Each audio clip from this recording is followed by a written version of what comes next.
नमस्कार। आज हम क्लास 10th का हिंदी क्षितिज पाठ्य पुस्तक का नेताजी का चश्मा वाला पाठ देखने वाले हैं। इसका पाठ का सार और संबंधित प्रश्न उत्तर। तो पाठ का सार कुछ इस प्रकार से है कि हालदार साहब को हर 15वें दिन कंपनी के काम से एक छोटे से कस्बे से गुजरना पड़ता था। हालदार साहब कौन है? अब इस कहानी में एक पात्र हैं हालदार साहब, जो कि एक सरकारी मान लो अधिकारी हैं, और एक गाँव में से वो चौराहे पर से निकल रहे हैं। ठीक है। अब वो चौराहे पर एक मूर्ति लगी हुई वहाँ पर नेताजी की। ठीक है। तो उस मूर्ति के प्रति जो हालदार साहब की जो प्रतिक्रियाएं हैं वो किस प्रकार की हैं, इस पूरे पाठ में इसका वर्णन किया गया है। ठीक। उस कस्बे में एक लड़कों का स्कूल, एक लड़कियों का स्कूल, एक सीमेंट का कारखाना, 2 ओपन सिनेमा घर तथा एक नगरपालिका थी। नगरपालिका थी तो कुछ न कुछ करती रहती थी। कभी सड़कें पक्की करवाने का काम, तो कभी शौचालय, तो कभी कवि सम्मेलन करवा दिया। एक बार नगरपालिका के एक उत्साही अधिकारी ने मुख्य बाजार के चौराहे पर सुभाष चंद्र बोस की संगमरमर की प्रतिमा लगवा दी। चूंकि बजट ज़्यादा नहीं था, इसलिए मूर्ति बनाने का काम कस्बे के इकलौते हाई स्कूल के शिक्षक को सौंपा गया। मूर्ति सुंदर बनी थी, बस एक चीज़ की कमी थी, नेताजी की आंख पर चश्मा नहीं था। एक सचमुच के चश्मे का चौड़ा काला फ्रेम मूर्ति को पहना दिया गया था। मतलब मूर्ति जो पत्थर की बनी गई थी, संगमरमर की, परंतु चश्मा जो है वो ओरिजिनल चश्मा नेताजी की मूर्ति पर लगा दिया गया था, क्योंकि बजट कम था। ठीक है।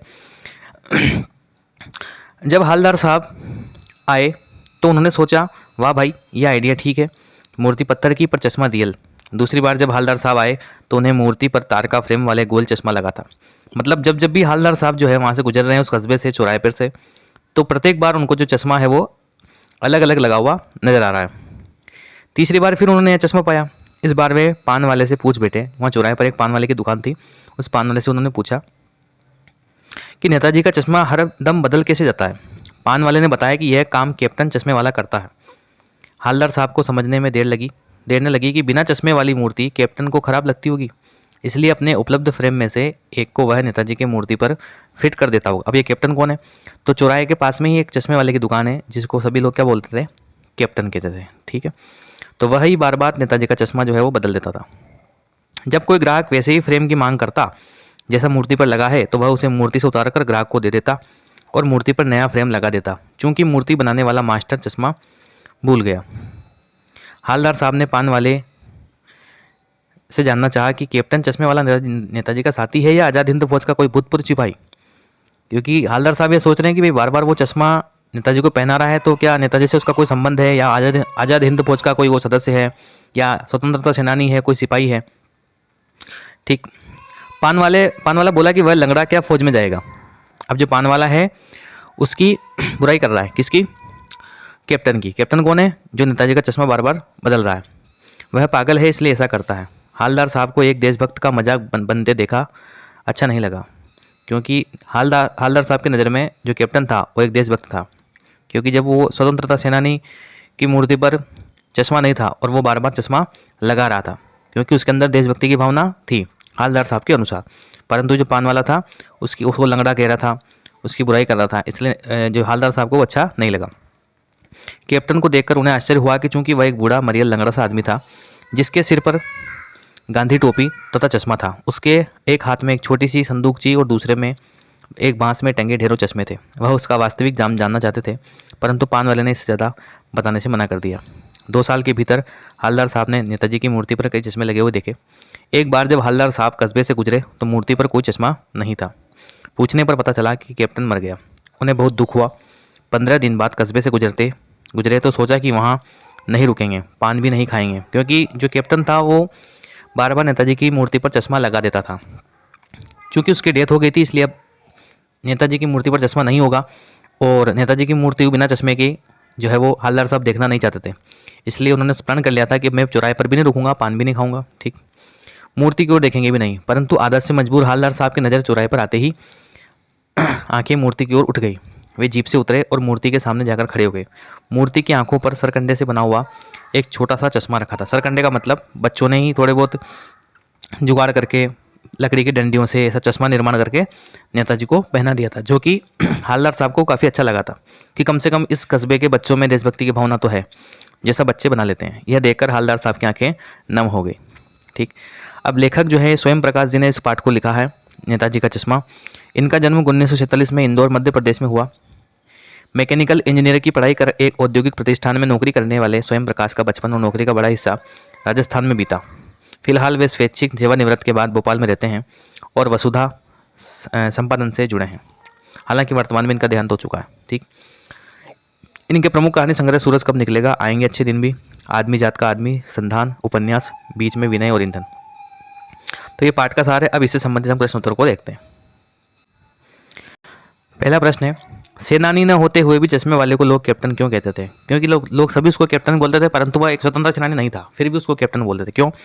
चश्मे वाला कभी सेना में नहीं रहा, परंतु चश्मे वाला एक देशभक्त नागरिक था। उसके हृदय में देश के वीर जवानों के प्रति सम्मान था।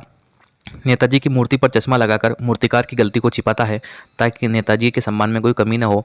उसकी इस भावना को देखकर लोग उसे क्या बोलते थे? कैप्टन। प्रश्न नंबर 2, हालदार साहब ने ड्राइवर को पहले चौराहे पर गाड़ी रोकने के लिए मना किया था, लेकिन बाद में तुरंत रोकने को कहा। हालदार साहब पहले मायूस क्यों हो गए थे?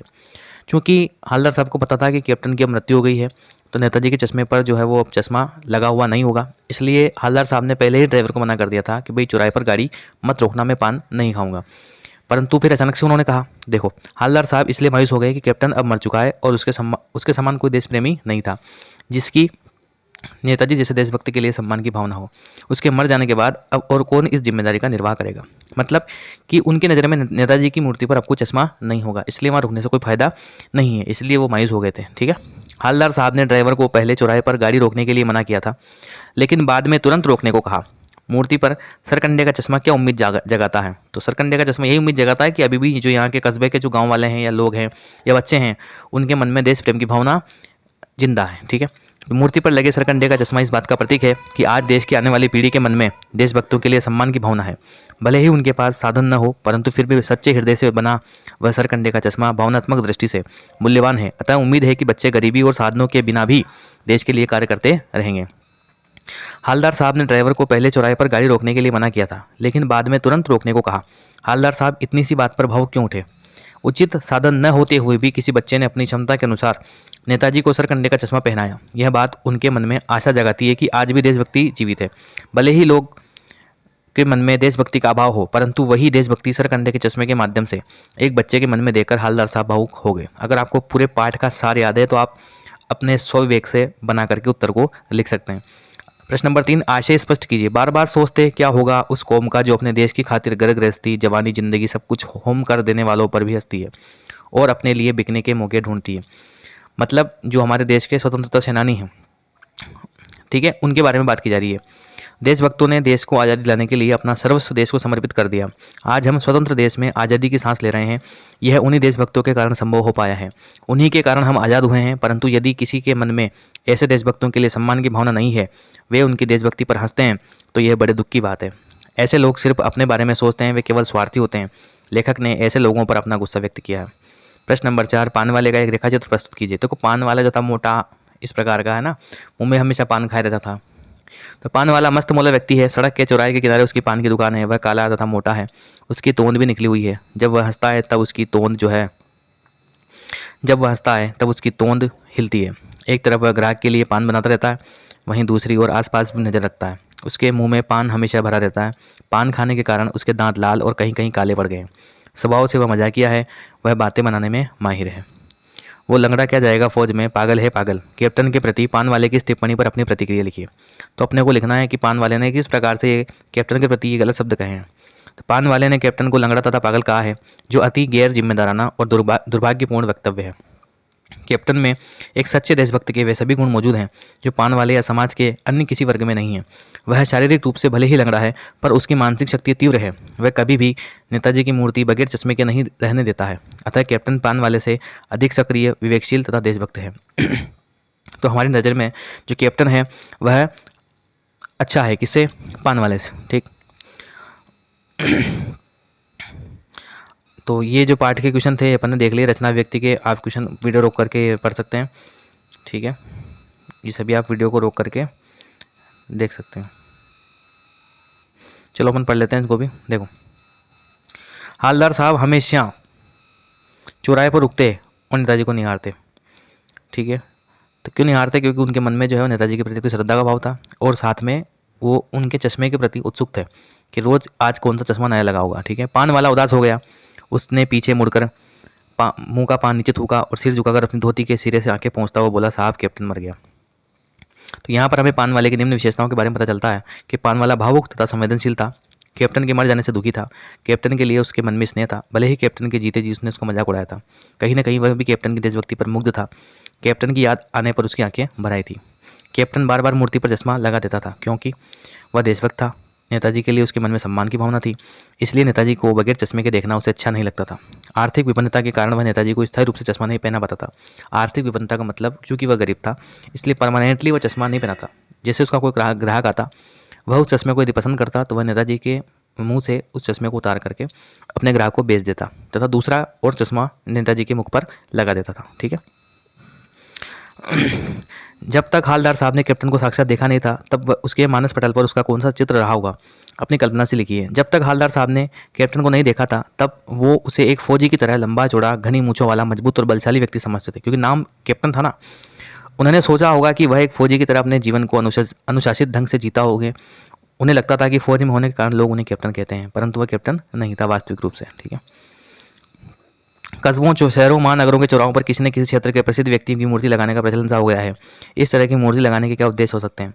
हम अपने आसपास के चौराहों पर महान व्यक्तियों की मूर्ति देखते हैं। इस प्रकार की मूर्ति लगाने के कई कारण हो सकते हैं, जैसे लोगों को प्रेरणा देने के लिए, उन्हें तथा उनके कार्यों को याद दिलाने के लिए, उन महान व्यक्तियों के त्याग तथा बलिदान को अमर रखने के उद्देश्य से, उनके गुणों को याद रख करके समाज के लोगों को अच्छे कार्य करने के लिए प्रेरित करने के उद्देश्य से तथा ऐसे लोगों को सम्मान करने के उद्देश्य से मूर्तियाँ लगाई जाती हैं। कस्बों, शहरों, महानगरों के चौराहों पर किसी न किसी क्षेत्र के प्रसिद्ध व्यक्ति की मूर्ति लगाने का प्रचलन सा हो गया है। आप अपने इलाके के चौराहे पर किसी व्यक्ति की मूर्ति स्थापित करवाना चाहेंगे तो ये अपने स्वविवेक से आपको लिखना है। इस प्रकार के क्वेश्चन है। ठीक। अब जो मूर्तियाँ लगाई जाती हैं उनके प्रति हमारे क्या दायित्व होने चाहिए? तो इन मूर्तियों के प्रति हमारे तथा समाज के कुछ उत्तरदायित्व हैं जिन्हें हम हर संभव प्रयास द्वारा पूरा करना चाहिए। हमें मूर्ति का सम्मान करना चाहिए क्योंकि ये मूर्तियाँ साधारण नहीं बल्कि किसी सम्मानित व्यक्ति का प्रतीक रूप है। हमें यह ध्यान रखना चाहिए कि किसी भी प्रकार से मूर्ति का अपमान न हो। हमारा यह उत्तरदायित्व होना चाहिए कि हम मूर्ति की गरिमा तथा स्वच्छता का ध्यान रखें। तो इस प्रकार से पाठ के सभी अपन ने इंपॉर्टेंट क्वेश्चनों को देख लिया।